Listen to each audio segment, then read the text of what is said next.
Hola, nos da un gran gusto contar en esta sesión del Seminario Internacional de Sistemas Sociales, Redes y Complejidad con la valiosa y distinguida presencia del doctorante Luis Felipe Vergara. Felipe es docente investigador, profesor y coordinador académico de la Maestría en Filosofía del Derecho y Teoría Jurídica de la Universidad Externado de Colombia. Doctorando en Derecho de la Heinrich Friedrich Wilhelm University Bonn, tiene su magíster en Derecho Comparado de la misma universidad y es abogado por la Universidad Javeriana. Además, es editor de la muy reconocida revista electrónica Sistemas Sociales. Hoy, la exposición que nos presenta el doctor Luis Felipe Vergara tiene como tema un punto clave y muy discutido en la sociedad actual: la dignidad del derecho sobre la función del principio jurídico de dignidad humana. Felipe acaba de concluir apenas ayer la coordinación del Congreso Internacional La Razón Inmunitaria, el derecho de las democracias a la soberanía viral, organizado por la Universidad Externado de Colombia. Todos los que trabajamos en universidades sabemos el esfuerzo que significan estos eventos, por lo que le agradecemos sobremanera el tiempo y conocimiento extraordinario que nos brinda en este momento.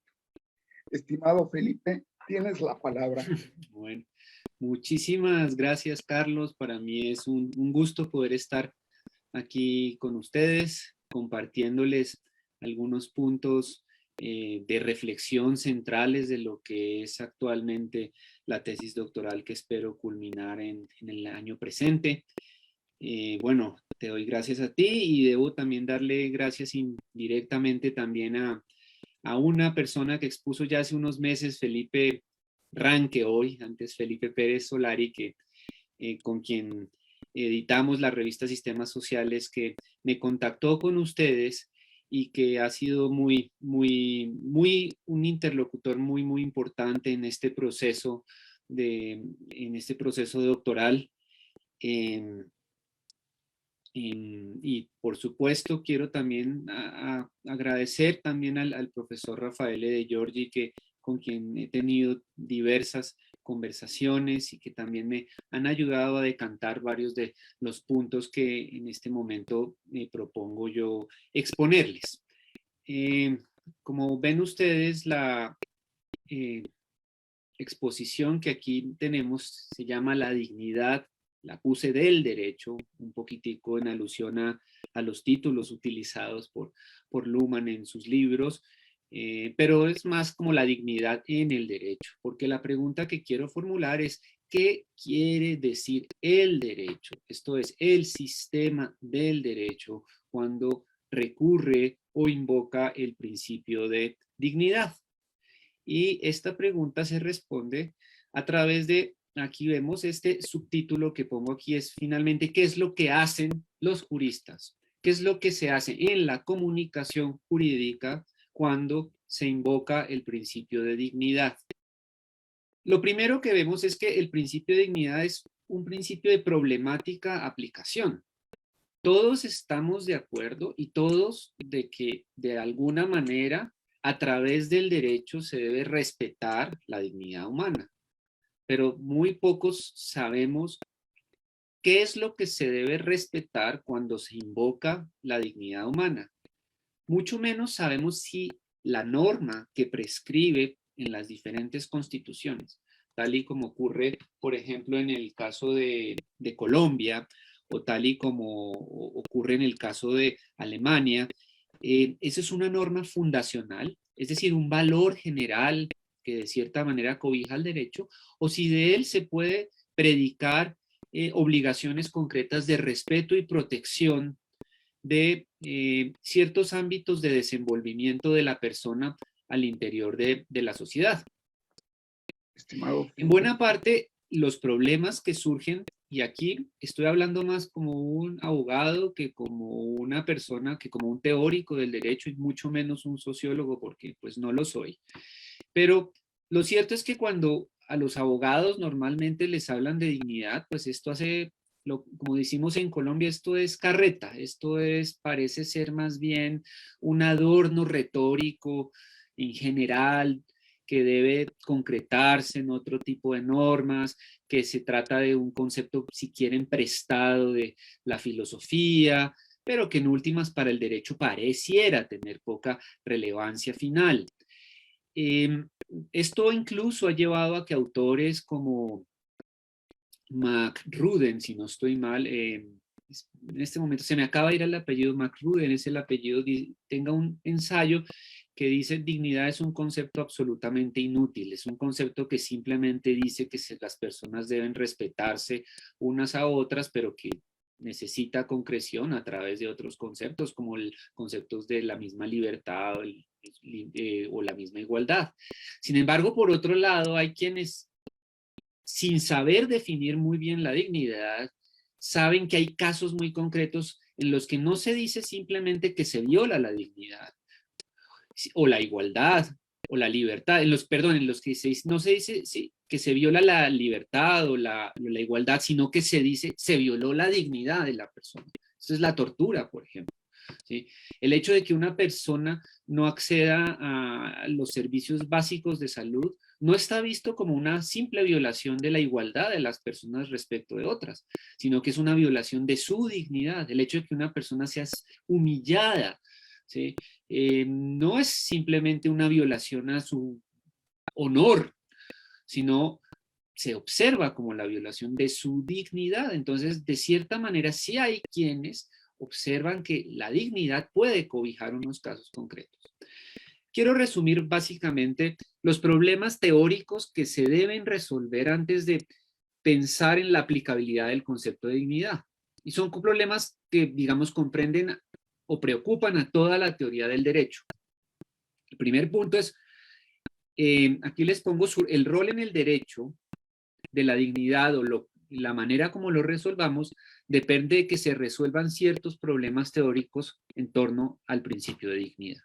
El primero es el carácter normativo, y este ya lo enuncié: es la dignidad un simple principio fundacional, es digamos, una expresión más abstracta del hecho de afirmar que un sistema jurídico en realidad tiene normas que protegen los derechos humanos o derechos fundamentales, ¿sí? O puede ser una norma de concreta aplicación y de concreta invocación en ciertos casos, como ocurre con la tortura. Y de este modo, si puede invocarse, por ejemplo, como un derecho subjetivo particular al ejercer, por ejemplo, una acción de amparo. En Colombia la llamamos una acción de tutela, ¿sí? ¿Cuál es su ámbito de protección? Y este punto, cuando observé la presentación que muy amablemente prepararon ustedes para esta exposición, era muy interesante porque había diferentes escenas como de diferentes personas haciendo muchas cosas muy diferentes y todas de alguna manera denotaban reivindicaciones o realizaciones de la dignidad de esas personas. Pero recuerdo, la primera escena era una persona que tenía un tapabocas y que se estaba como afirmando a sí misma. La segunda escena, si no estoy mal, era una pareja de dos mujeres declarándose su amor, y uno diría están como reivindicando su igualdad. Otra de las escenas interesantes era una persona trabajando, acomodando una ropa en un almacén, ¿sí? Una de las últimas escenas era una persona en una marcha del orgullo gay. Otra de las que más me gustó y más me impactó eran una pareja de dos personas que tenían síndrome de Down, también declarándose su cariño. Entonces, la verdad uno dice, bueno, todas estas escenas de alguna manera están cobijadas o pueden ser expresión de un modo en que se realiza la dignidad, pero lo que vemos es que son muy disímiles.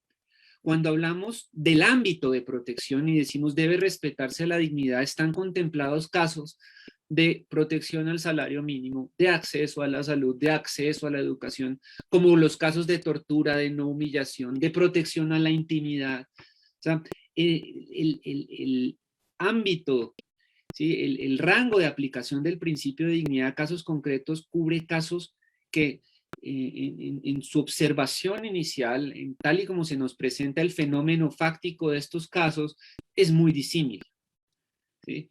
Y entonces uno debe preguntarse, pues, ¿en qué sentido estamos hablando de casos que contemplan dignidad? ¿Sí? Y esto es muy problemático cuando en la dogmática de los derechos fundamentales en general, leemos los manuales y los manuales, por ejemplo, podemos ver los manuales alemanes.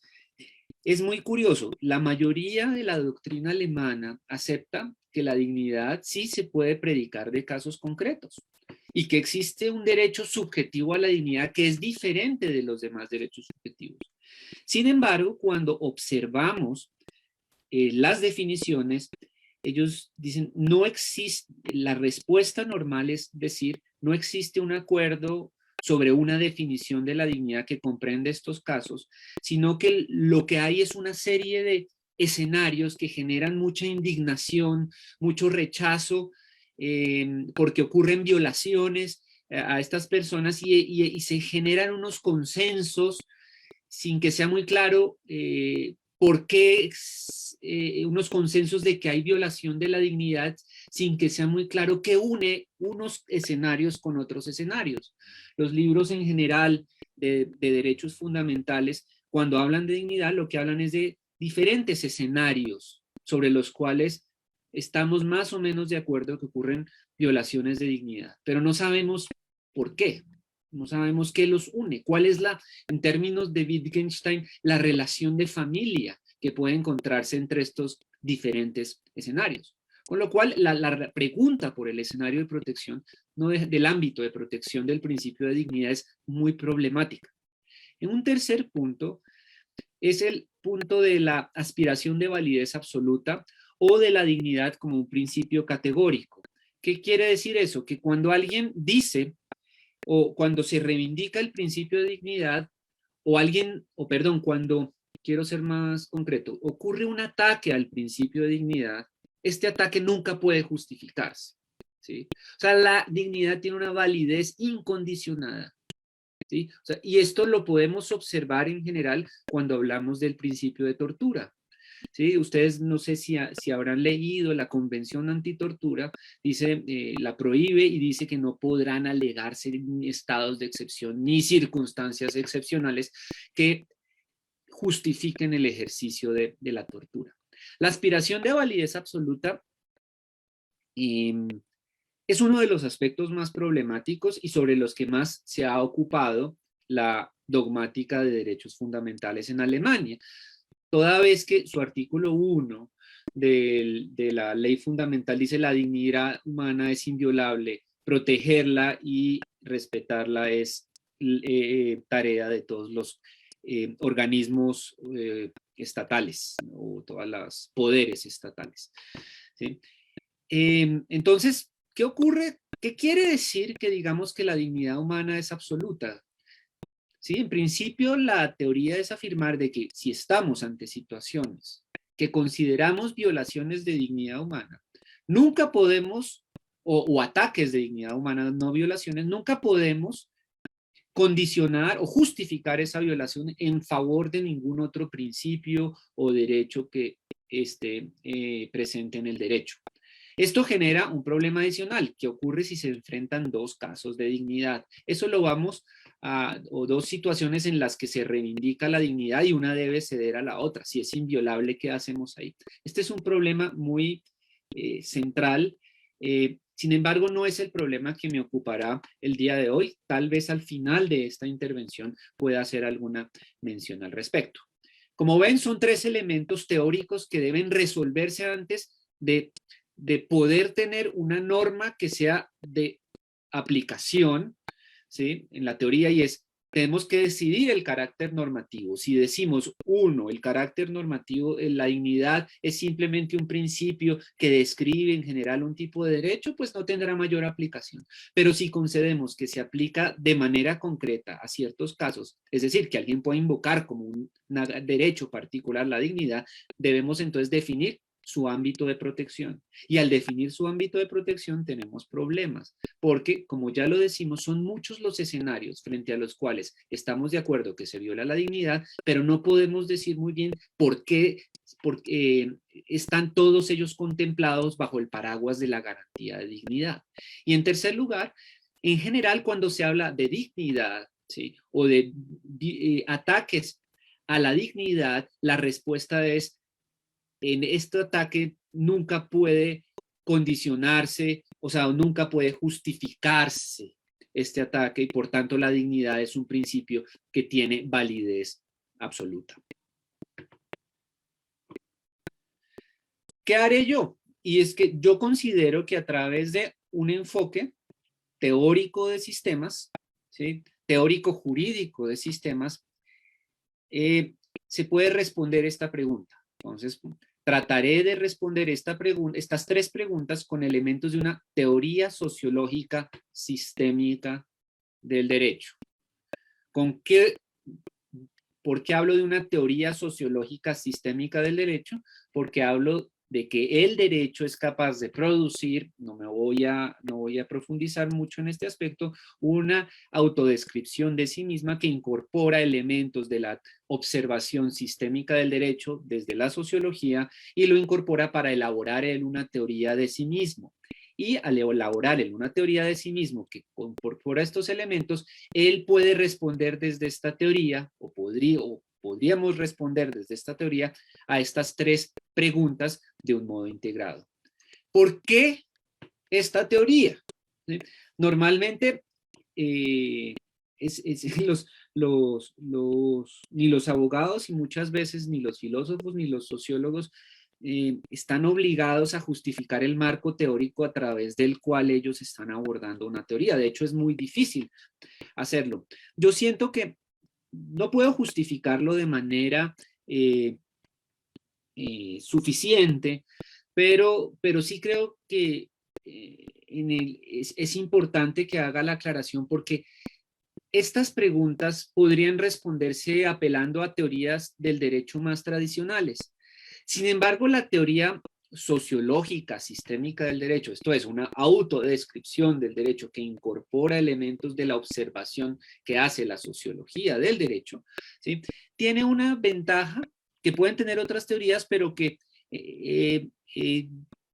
yo creo que puede de manera plausible responder a estas preguntas de un modo más satisfactorio. ¿Por qué?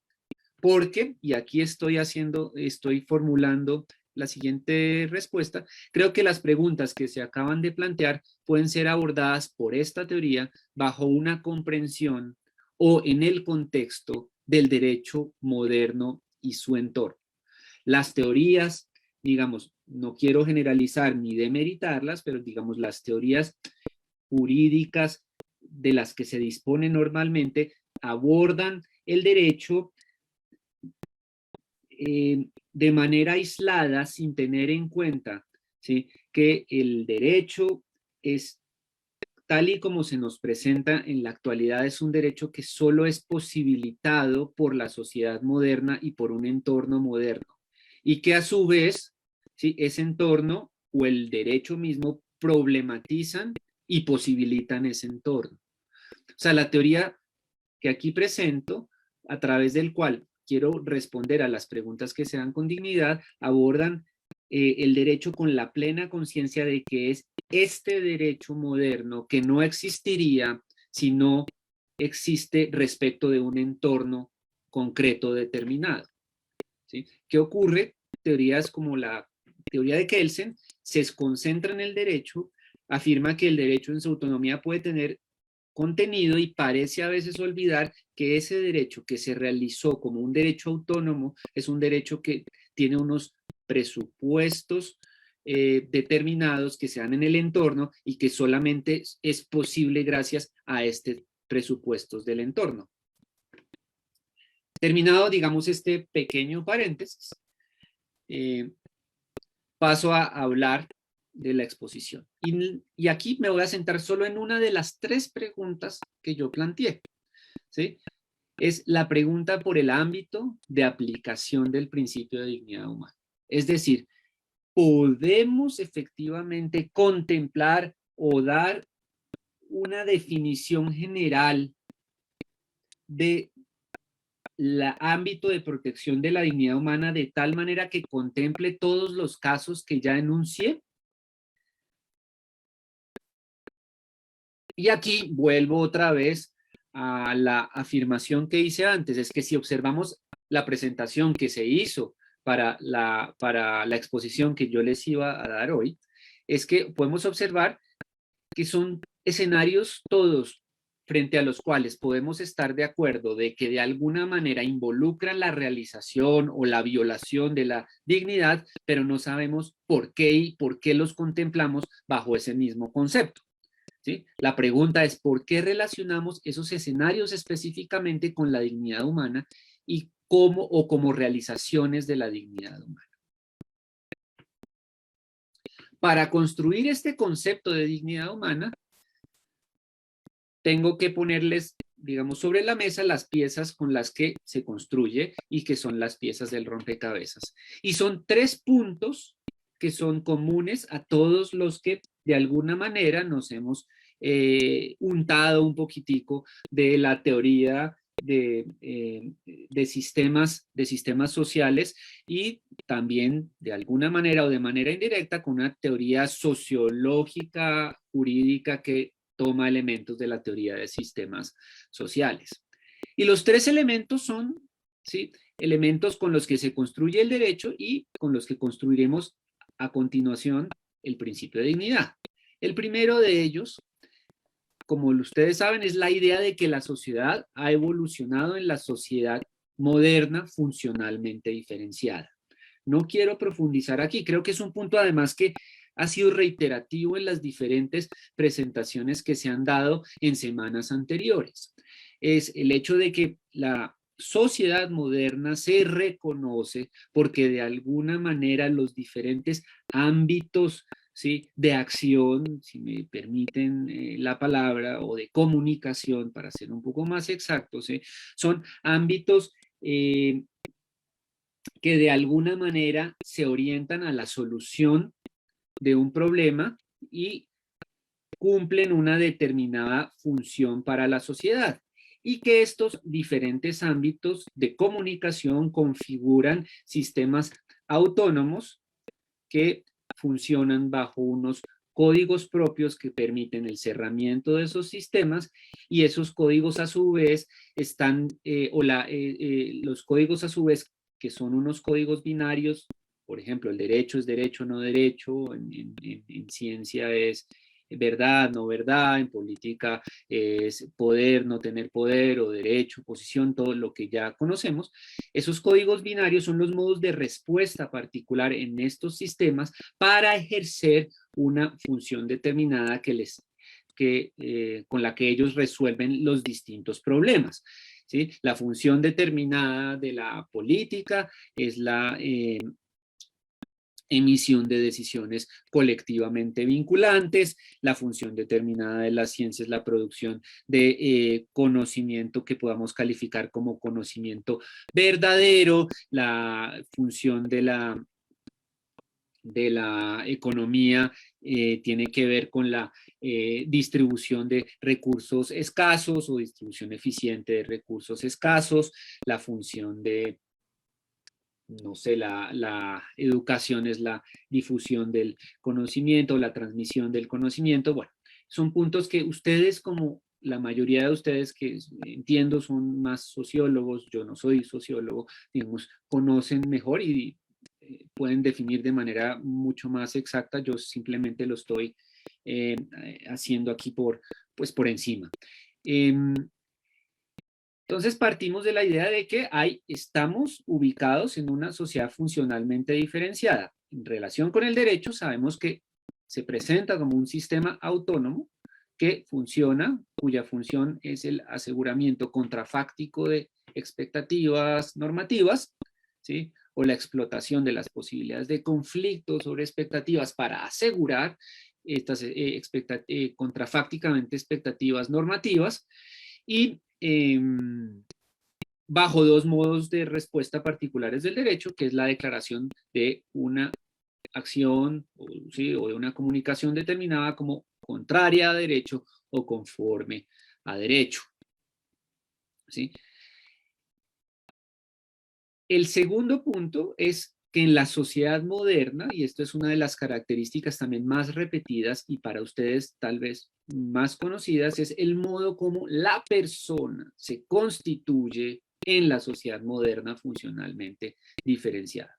O para ser un poco más exactos, como es constituida la persona en la sociedad funcionalmente diferenciada. Y esto se da por los modos de inclusión y de exclusión de esta persona en los diferentes ámbitos definitorios de la sociedad. En la sociedad, sabemos, la sociedad premoderna, la sociedad estratificada, la persona se constituye en función de la pertenencia a su estrato y todos los modos de inclusión y las exclusiones de estas personas, por inclusión refiero a las posibilidades de ser tenido en cuenta o no ser tenido en cuenta, por inclusión y exclusión no ser tenido en cuenta para determinados ámbitos, están dados por la pertenencia de los individuos o de estratos determinados. En la sociedad funcionalmente diferenciada sabemos que hay un principio de inclusión general, es decir,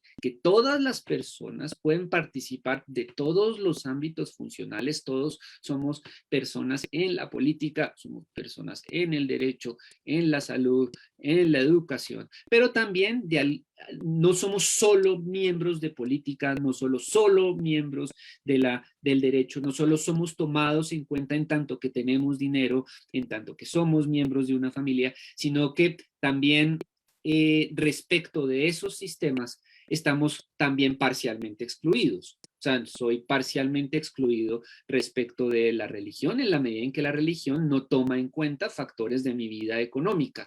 Estoy parcialmente excluido de la política en la medida en que la política, por ejemplo, no debe tomar en cuenta aspectos de mi vida religiosa. Es decir, hay unos ámbitos de indiferencia. ¿Sí?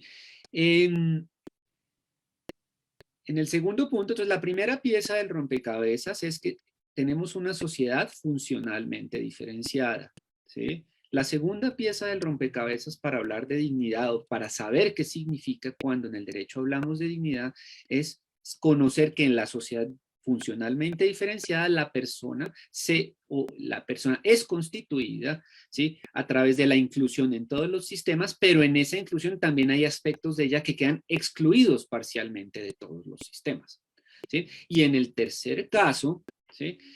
Hablamos de algo que ya enuncié arriba, de el derecho como sistema autorreferente y autónomo en la sociedad moderna funcionalmente diferenciada. Un paréntesis, todos, no sé, existe una discusión alrededor de la literatura sistémica de si es posible hablar del derecho como un sistema autónomo y autorreferente en sociedades premodernas, ¿sí? Un texto de teoría del derecho publicado recientemente por la Universidad Externado, que su traducción en español de Thomas Festing, él muestra cómo Luhmann toma a veces distintos momentos de la evolución para declarar o establecer la existencia del derecho como un sistema funcionalmente diferenciado. Y nos muestra Festing como, por ejemplo, inicialmente Luhmann habla de que podría hablarse del derecho como un sistema funcionalmente diferenciado con la aparición del derecho civil y derecho privado romano, o después con la actividad que se realizaron los glosadores y la aparición en la Edad Media de la división del derecho canónico del derecho, digamos, lo secular. Y en un tercer lugar, Luhmann habla de que también el derecho es posible en la medida en que se puede hablar de una diferenciación completa de la economía. Y pone Festing, esto puede discutirse y las personas de pronto con un conocimiento mayor en Luhmann puedan ayudarme a dar con una respuesta que sea más satisfactoria, pero pues Festing pone de presente que en general, lo preferible es, de alguna manera, es poder hablar del derecho, ¿sí? Como un sistema autónomo consolidado, en tanto que es derecho consciente de su positivización en la sociedad moderna funcionalmente diferenciada. No quiero entrar en esta discusión, no creo que yo tenga las herramientas ni el conocimiento suficiente, pero en lo que sí podemos estar de acuerdo es que en el derecho, en la modernidad, podemos hablar de un derecho que realiza su positivización completa, es consciente de que él mismo puede cambiar, y podemos hablar de que la autonomía del derecho está realmente consolidada es en la modernidad. Con estos tres elementos ya podríamos hacer una formulación de qué es lo que hace el derecho moderno de la sociedad funcionalmente diferenciada cuando habla de dignidad, ¿sí? Y para responder qué es lo que hace, pues preguntamos por su función. Toda función tiene un problema de referencia. Entonces, ¿a qué problemas responde el derecho moderno cuando habla de dignidad y cuando la invoca? ¿Sí? Y son problemas que son propios de la diferenciación funcional de la sociedad, ¿sí? Primer problema ¿sí?, que les quiero mostrar son problemas sobre inclusión. Aquí, perdónenme, debe ir exclusión. No, pero antes, sí. Problemas de inclusión o exclusión, o en general, total de personas por acción o por la misma dinámica de los sistemas funcionales, ¿sí?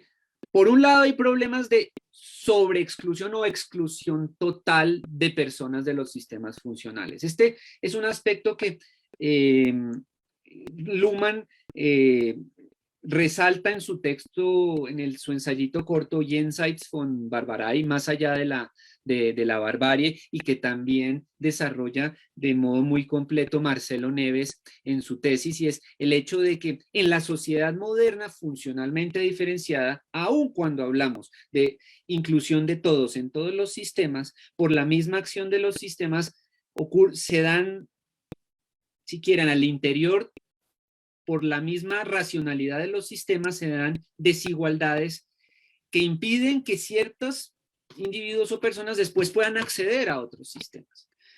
Esto, para mí, un ejemplo muy bonito de esto siempre ha sido Marx en El Capital, cuando habla de que en esta sociedad todos somos personas en tanto que propietarios, ¿sí? Y somos personas en la medida en que siempre podemos, así sea, enajenar nuestra fuerza de trabajo. Entonces, de alguna manera, todos estamos incluidos en el sistema de la economía, pero la misma racionalidad del sistema económico genera unas desigualdades que pone Marx de presente y que después, sobre las cuales después Neves y Luhmann llaman la atención, porque si yo soy una persona que está desde el punto de vista económico en una condición de no acceso a los bienes más básicos para tener, o a la riqueza, ¿sí?, más sencilla, más simple, no puedo después acceder a la educación, no puedo acceder después a la salud, no puedo. Entonces, se nota, y ese es un aspecto, digamos, tardío en la representación de Luhmann, un aspecto que de Giorgi también resalta mucho, y es que de cierta manera la inclusión total de todos es simplemente un aspecto inicial, pero si como los sistemas tienen su propia autonomía, generan desigualdades que a su vez hacen que ciertas personas queden excluidas de la participación de otros sistemas, ¿sí? Y por otro lado, el segundo problema es el que que ya han resaltado varios expositores aquí en este seminario, y es el aspecto sobre el que llama la atención Luhmann en Derechos Fundamentales como institución, sobre que los ciertos sistemas se caracterizan por ser especialmente voraces, es decir, por cooptar ámbitos de la vida que debían ser indiferentes para esos sistemas. ¿sí? Y es tal y como lo muestra Luhmann en Derechos Fundamentales como institución, lo muestra respecto de la política, y es cómo la política puede, como aspectos como, por ejemplo, mi religión, mis opiniones, mis pensamientos, ¿sí? Se vuelven políticamente relevantes, cuando debían ser irrelevantes para la política, o por lo menos no deberían politizarse y no deberían de alguna manera ser cooptados políticamente. Eh, Podemos decir que el primer ámbito de las exclusiones tiene que ver más en un discurso normal, con el problema de las desigualdades grandes, y el segundo con el problema de las libertades, ¿sí? Estos dos problemas que se generan por la misma dinámica de los sistemas funcionales, ¿sí? Frente a estos dos problemas es que sostienen autores como Tocqueville, responden los derechos humanos, ¿sí? Pero no quiero hablar tanto de los derechos humanos, sino de la dignidad como un aspecto particular de estos derechos humanos. ¿Y cuáles son estos derechos humanos? La dignidad como un derecho humano, como un derecho fundamental particular, y es la dignidad humana trata de responder o tiene la función de asegurar expectativas de no exclusión o inclusión total en la sociedad funcionalmente diferenciada. Aquí pongo aseguramiento de expectativas de no inclusión total ni exclusión total.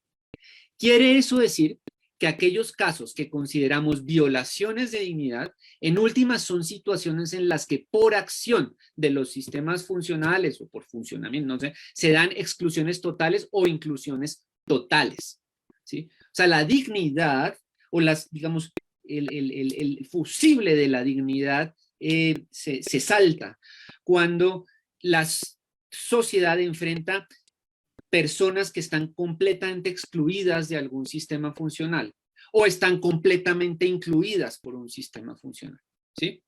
¿Sí? El cumplimiento de esta función no solo permite, ¿sí? El cumplimiento de esta función no solo permite que la persona pueda constituirse como tal en la sociedad funcionalmente diferenciada, es decir, como una persona individual, sino que de alguna manera, y esto es lo que hace notar Luhmann en Derechos Fundamentales como institución, favorece la diferenciación funcional de la sociedad, ¿sí?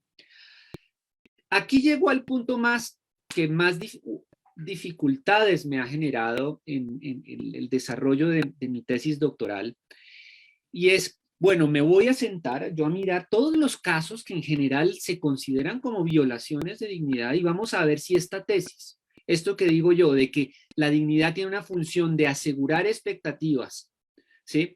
Frente a inclusiones totales o exclusiones totales, ¿sí? O expectativas de no inclusión total o de no exclusión total, cuadran en los escenarios que usualmente ha reconocido la dogmática. Aquí traté de juntar varios ejemplos. Es que se abra aquí la cortina, ¿sí? Tal vez el primer caso en el cual si le preguntamos a alguien cuándo se viola la dignidad, diga es la tortura, ¿sí? Y la pregunta entonces es, ¿la prohibición de tortura en qué punto asegura que no se den inclusiones totales y exclusiones totales? La respuesta que yo trato de dar es que son casos en los que la tortura que tiene por objeto no es un castigo como tal, sino que es más la necesidad de extraer información de alguien quebrando su voluntad, ¿sí?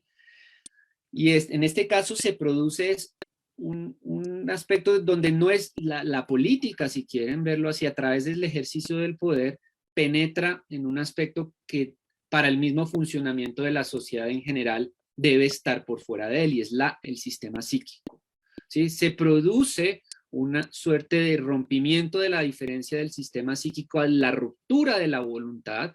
Yo ya no soy una persona considerable como actor de la comunicación frente a la cual se pueda predicar doble contingencia, ¿sí? Y esa acción que se ejerce a través de la tortura produce cooptación por parte de la política en general del sistema psíquico que hace posible en general la sociedad. ¿Sí? La pérdida de derechos políticos. Este es claro y hay un aspecto problemático. Muchos estados, ¿sí? La pérdida de ciudadanía, todos reconocemos que es pérdida de dignidad en tanto que yo ya no puedo ser parte del sistema político, ¿sí? Por cuenta. Pero hay casos problemáticos que para unos países son violaciones de dignidad, otros no. Los presos, por ejemplo. Puedo decir que la exclusión total de los presos en ciertos países para ejercer el voto pueda ser una violación de dignidad. Para unos sí lo puede ser, para no, otros no. Y ahí, pues por supuesto, la dogmática puede discutir. Pero uno sí puede estar de acuerdo en que la pérdida de derechos políticos, o sea, la exclusión total del sistema político hasta cierto grado es considerable una violación de dignidad. La pérdida completa de libertades como espacios de indiferencia. No solamente como se da la tortura, sino la imposibilidad, por ejemplo, de ejercer, de que, por ejemplo, la religión se vuelva un tema de la política y el líder actual decida qué religión debemos tener o nos imponga no creer en nada, como ocurrió en ciertos países, ¿sí? Puede considerarse una violación de dignidad. ¿Sí? La pena de muerte. Sí, muchos países la pueden admitir, pero en la medida en que la pena de muerte es también una decisión de exclusión que recae sobre el sistema orgánico ¿sí? Y que hace que finalmente alguien no pueda ser de ningún modo persona en la medida en que las condiciones para ser persona, en este caso el sistema orgánico, es atacado hasta el punto que pues, pierde toda su funcionalidad, digámoslo de cierta manera, uno la puede considerar una violación de dignidad. No acceso al sistema de educación, no acceso a la salud, creo que todos estamos de acuerdo en que se producen casos de exclusiones totales. Uno muy importante, el mismo no acceso al derecho. ¿Sí? La imposibilidad de acudir a los jueces para invocar, por ejemplo, las violaciones de dignidad. La imposibilidad, ¿sí? El caso de las humillaciones es un caso que yo he discutido con varios y en el que me ha costado trabajo mirar hasta qué punto hablamos de dignidad en él, pero hablamos de inclusiones o de exclusiones totales. Yo tengo una tesis que puede ponerse a discusión o una solución a este problema y es la no consideración del otro como un sujeto moral. Aquí incluso podemos y recurrir directamente a Kant y es el otro no puede tener expectativas normativas de ningún tipo. Debe siempre acomodarse a lo que yo diga. Está constantemente sujeto a las expectativas normativas que tenga el que humilla. Cuando a mí me humillan, yo ya no puedo manifestar mi disenso ni establecer que yo espero normativamente algo. ¿Sí? Y de cierta manera esa es la pérdida de condición de sujeto moral. No quiero decir que una exclusión del sistema de la moral, ya que la cuestión de la moral no deja de ser problemática como sistema autónomo dentro de la teoría de sistemas de Luhmann. Y el tema, digamos, uno de los temas que estuvieron de moda o digamos, en boga cuando yo arranqué mi investigación era la investigación en células madre. ¿Sí? Hasta qué punto eran violatorias de dignidad en tanto que se intervenían los embriones. Ahí hay varios escenarios. Unos consideran la clonación, otros la misma, la manipulación de estas células ya desde el momento en que ya es una célula fecundada. Aquí también puede haber discusiones. Muchos defienden que la dignidad solo se viola a partir de cierto grado de desarrollo de la investigación en células madres. Yo lo que sí creo es que en la medida en que hay alguna intervención sobre esto, sobre condiciones de constitución de la persona, sí puede hablarse de una violación de dignidad. Hay un caso que es problemático que se trata y es el caso de aborto, donde está involucrado la posible dignidad del nasciturus, en tanto que se afecta su sistema orgánico y se le da muerte, pero también la dignidad de la madre, en tanto que ella reivindica como dimensión de su dignidad el poder el poder, de cierta manera, abortar libremente. No me quiero meter en este problema porque este es el donde se dan precisamente los conflictos de dignidad, y eso es un asunto para una exposición mucho más larga. Pero se los dejo aquí, digamos, planteado. ¿Qué consecuencias tiene el plantear que la función de la dignidad es el aseguramiento de expectativas de no inclusión total o no exclusión total, ¿sí? Para la constitución de la persona individual en la sociedad moderna? ¿Qué consecuencias tiene esto para la dogmática de los derechos humanos en materia de dignidad? ¿A qué me refiero con dogmática? Para la aplicación, si quieren, del principio de dignidad, ¿sí? A casos concretos, en el marco de una comunicación jurídica que, como todos sabemos, decide entre derecho y no derecho, ¿sí? En el primer lugar, de alguna manera nos hacemos conscientes de que la norma de dignidad, ¿sí?, así abordada, no es una característica sino de el ser humano, sino que se refiere a ciertas expectativas de inclusión o exclusión que solo se dan en la sociedad moderna. Por lo menos la dignidad tal y como la aborda el derecho moderno. Que en la sociedad media se podía hablar de dignidad, claro, y esa también refería a condiciones de inclusión y exclusión. O sea, son más dignos los que están en los estratos superiores que otros, ¿sí? Y los que de cierta manera se incluyen en función de su estrato en ciertos ámbitos de la sociedad, y ¿sí?, son más dignos que otros. La sociedad moderna, la llamada dignidad igualitaria, está dada por la inclusión de todos en todos y la exclusión de todos de todo, de alguna manera. El segundo aspecto normalmente, digamos, no se explicita tanto. En segundo lugar, la explicación funcional nos muestra, desde la perspectiva de segundo orden, por qué hay una tendencia a cobijar bajo el caso de dignidad situaciones que en principio son disímiles, pero que desde esa perspectiva son resultado de inclusiones o exclusiones totales, ¿sí? En tercer lugar, la inclusión o la exclusión total pueden incorporarse como un criterio orientador para la dogmática para identificar circunstancias de violación de dignidad, ¿sí? Porque no tenemos criterios orientadores. Se puede recurrir a la famosa fórmula objeto de Kant, trata al otro como un fin en sí mismo y no como un mero objeto, pero esta fórmula no nos ayuda mucho a concretar. Esta ayuda un poco más, lo que no quiere decir que no existan, y este es el punto 4, diferencias interpretativas sobre los alcances cuantitativos y cualitativos sobre ese criterio. ¿A qué me refiero sobre alcances cuantitativos? ¿Hasta qué punto una exclusión de alguien del sistema político se considera una exclusión total o una exclusión frente a la cual valga la pena invocar la dignidad?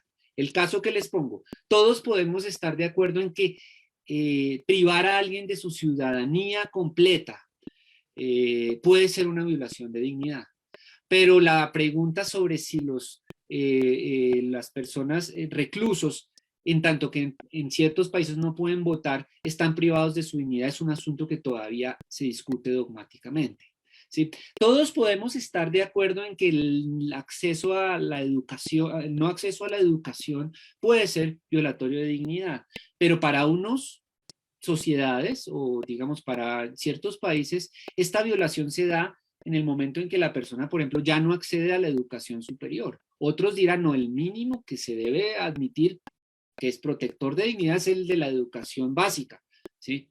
Y posiblemente se pueda incluso decir la imposibilidad de acceder a educación posterior, a la imposibilidad de acceder a educación posterior a la educación posterior, para unos puede ser considerada no solamente una mera violación del derecho a la educación, sino también una violación a la dignidad.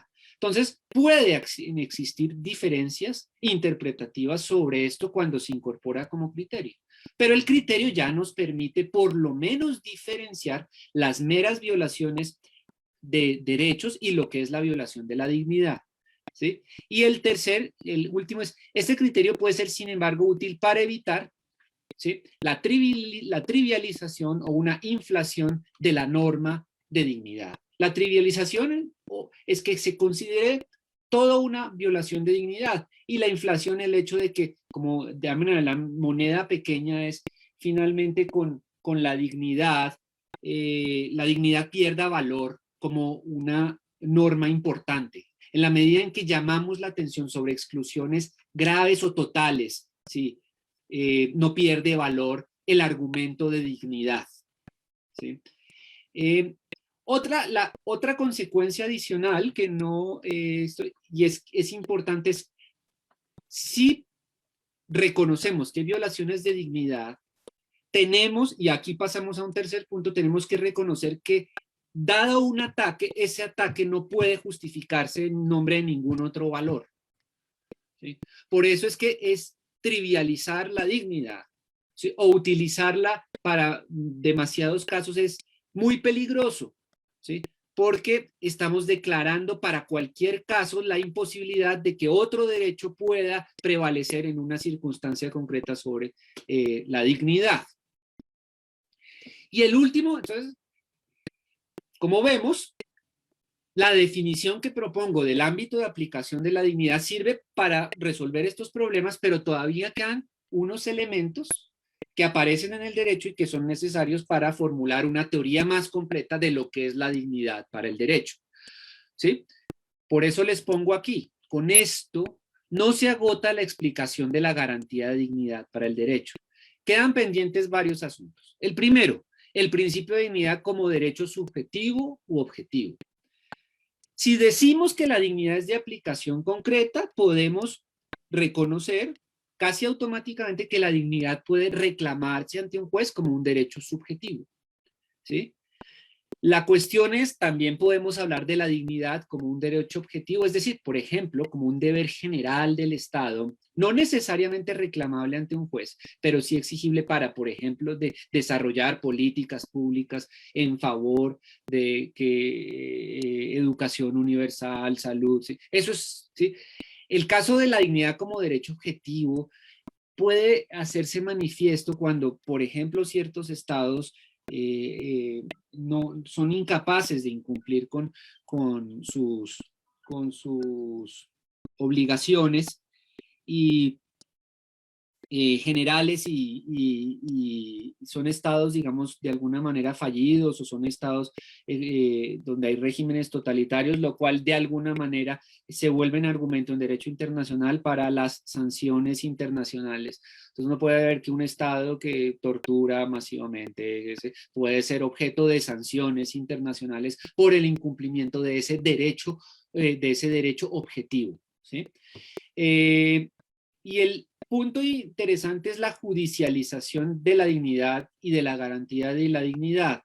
Uno, en el marco del derecho nacional, uno puede hablar de la judicialización en la medida en que existen tribunales establecidos y el sujeto pasivo normalmente para proteger la dignidad o la no dignidad es quien se centra normalmente el poder político, es decir, el Estado, ¿sí? ¿Qué ocurre, sin embargo, cuando como Toigner observamos violaciones de dignidad que ya no son fácilmente imputables a un organismo estatal? ¿Qué ocurre cuando, por ejemplo, hay, por ejemplo, por la misma, hay personas, grupos de inmigrantes, ¿sí?, que están completamente abandonados a su suerte y ellos no pueden acudir ni a los jueces del estado determinado, y es difícil hacer que un estado cumpla con los derechos o responda con su obligación de garantizar estos derechos mínimos a estos inmigrantes. ¿Qué ocurre cuando multinacionales violan ciertos derechos?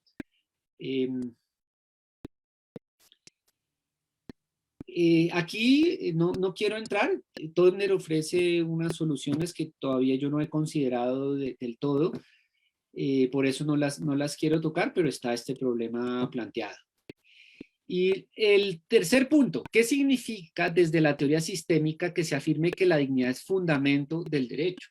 o sea, hemos hablado de que la dignidad, y estamos defendiéndolo, hemos defendido la tesis de que se puede aplicar a casos concretos y que se puede aplicar si incorporamos su función como definición del ámbito de protección de la dignidad, ¿sí? Pero, ¿qué ocurre en el derecho? Sin embargo, seguimos hablando de que la dignidad es fundamento del derecho. Colombia, su constitución sigue diciendo: Colombia es un Estado social de derecho basado en el respeto de la dignidad humana. ¿Qué quiere decir eso? ¿Sí? Interesante, ¿sí? Desde la teoría sistémica es que afirmar esto también tiene de cierta manera una expresión, y es el hecho de que esto es una fórmula de autodescripción del derecho moderno. El derecho moderno puede describirse de muchas maneras y puede autodescribirse de muchas maneras, diciendo que es un derecho que busca la justicia, que es un derecho que protege los derechos humanos. Sin embargo, la dignidad se ha erigido como un concepto, digamos, esencial, sobre todo después de la posguerra, para definir ciertos derechos en oposición sobre todo a regímenes totalitarios. ¿Sí? Uno dice, un régimen que respeta la dignidad se contrapone a todos los regímenes, digamos, totalitarios, dictatoriales, no sé, que no la respetan. Y no la respetan porque de cierta manera en ellos ocurre de manera frecuente violaciones, exclusiones totales o inclusiones totales en los ámbitos de desarrollo de la persona, ¿sí? Entonces la dignidad no pareciera ser hoy, y esto puede cambiar, el término que utilizamos para oponer a los regímenes totalitarios, ¿sí? Los regímenes que propenden por el respeto de derechos fundamentales, en tanto que son expresiones de inclusión y exclusión, o el respeto de la dignidad misma, ¿sí? Este es un asunto que se puede desarrollar. ¿Por qué se presenta como una fórmula adecuada actualmente, o hasta qué punto la dignidad es la fórmula adecuada de autodescripción de este derecho moderno o de este derecho de la segunda mitad del siglo XX hasta hoy? Es una pregunta que debemos también desarrollar.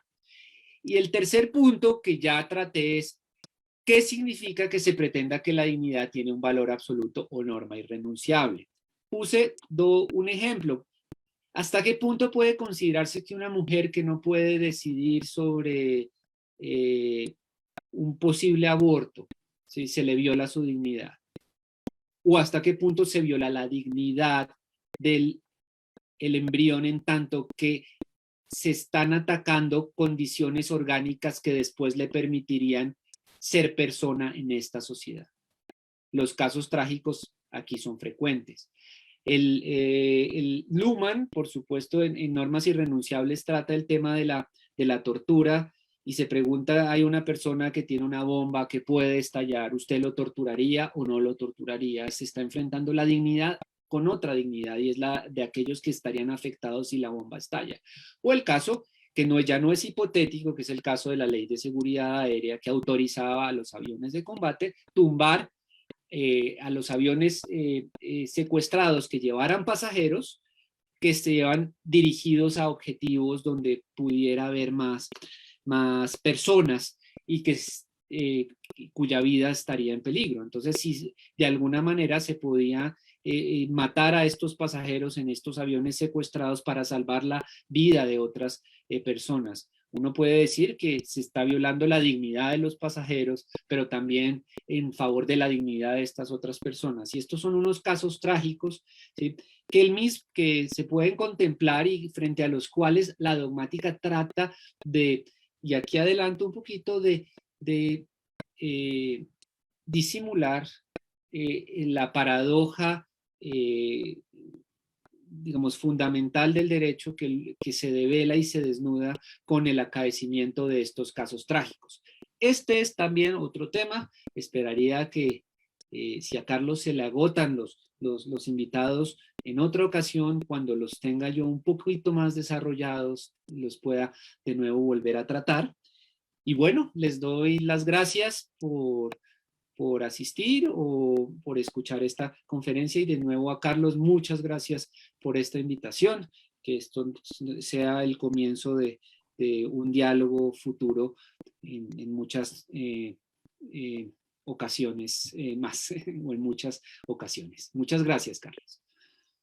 Oh, extraordinaria conferencia nos has dado, Luis Felipe, extraordinaria, ¿eh? Esa forma, digamos, de invisibilizar la paradoja que nos acabas de mostrar es una metáfora muy, muy clara de estos procesos. No, realmente me parece que además el texto que has trabajado o que nos has citado, los derechos fundamentales como institución del Luhmann, es uno de los textos más ricos y más interesantes que se pueden encontrar. Ahí Luhmann describe la aparición de la persona, de los roles, de los sistemas, de su conexión, de una manera brillante. Y es algo que tú has podido lograr al describir estos puntos en el sistema del derecho, ligados con el sistema de la política, ligados con el sistema de la educación, ligados con el sistema económico, muy, muy brillante. Sí, uno de los aspectos más bonitos de ese texto que resalto yo y en el que creo que es importante para abordar a veces problemas teóricos jurídicos con la teoría de sistemas es el hecho de que Luhmann parece insinuar aquí que el derecho moderno es el derecho posibilitado por este entorno y el derecho debe por eso posibilitar el entorno que a su vez lo hace posible. Es un texto en el que yo siempre he visto se manifiesta la circularidad y en el cual uno puede plantear una pregunta: ¿es posible en una sociedad moderna funcionalmente diferenciada un derecho que no proteja los derechos fundamentales? Yo estaría inclinado a decir que no. Y eso es uno de los aspectos más bonitos que tiene esto y lo que le ayuda a uno de cierta manera, y yo quise hacer en este caso con la dignidad de comprender que abordar la dignidad no es abordar un concepto ahistórico, sino la dignidad como concepto del derecho hace posible la sociedad funcionalmente diferenciada, en tanto que permite la constitución de las personas individuales en ciertos aspectos, pero eso a su vez hace posible el derecho moderno. ¿Sí? Aquí hay una circularidad que me parece que Luhmann plantea, que es muy bonita, que me imagino para lumanianos más expertos esto puede ser más obvio. Y otro punto que me gusta mucho de eso es que puede discutirse, es de alguna manera Luhmann en este texto pone de presente una reformulación del principio de justicia. No va a hablar de justicia aquí como fórmula de contingencia, sino del hecho de que el derecho entra a equilibrar de alguna manera acción de los distintos sistemas funcionales, tal y como en la Edad Media se decía que la justicia era el equilibrio de las virtudes cardinales, ¿sí? Y de alguna manera también las ponía todas en su lugar. El derecho, Luhmann pareciera postular el derecho aquí de esta manera. Claro, esto como siempre pues puede ser discutible. Yo soy un fanático en muchos aspectos de la teoría de sistemas, pero no soy un experto porque no tengo ni formación de sociólogo ni como la pueden tener otros como Felipe Pérez Solari. Sin embargo, creo que son aspectos muy bonitos y muy interesantes que tiene el humano, como la que puedas tener tú, Carlos, también. Fíjate que precisamente lo interesante de la teoría de sistemas es que estos encuentros entre disciplinas, abogados, relacionados con economistas, con politólogos, con sociólogos, nos facilita una comunicación extraordinaria, muy sensible y muy sencilla. Sí. Es decir, facilita diálogos aquí ha habido muchos invitados de muy diversas disciplinas, psicólogos, economistas, biólogos, matemáticos, historiadores, y el lenguaje es común. Es decir, participamos de un método, de una teoría, de unos conceptos y de una realidad insospechadamente cercana. Sí, sí. Y esto es lo bonito que a través de, pues podemos generar lenguajes comunes para hablar de todos, de venir de distintos lugares diferentes con un lenguaje común, sin que existan, como ocurre con el lenguaje, los desacuerdos lingüísticos. Claro. Perdón, sin que existan, no, sin descartar los desacuerdos lingüísticos, perdón. Bueno, tú lo dijiste muy bien, Wittgenstein está ahí, ¿no? Sí. Bueno, queda mucho para pensar después de la brillante e inteligente exposición de Luis Felipe Vergara. El Seminario Internacional de Sistemas Sociales, Redes y Complejidad, el Departamento de Sociología y la Universidad de Guadalajara agradece a nuestro muy estimado invitado su valiosa y extraordinaria participación. Felipe, muchas gracias. A ti, Carlos, y bueno, esperemos volvernos a ver presencial o virtualmente.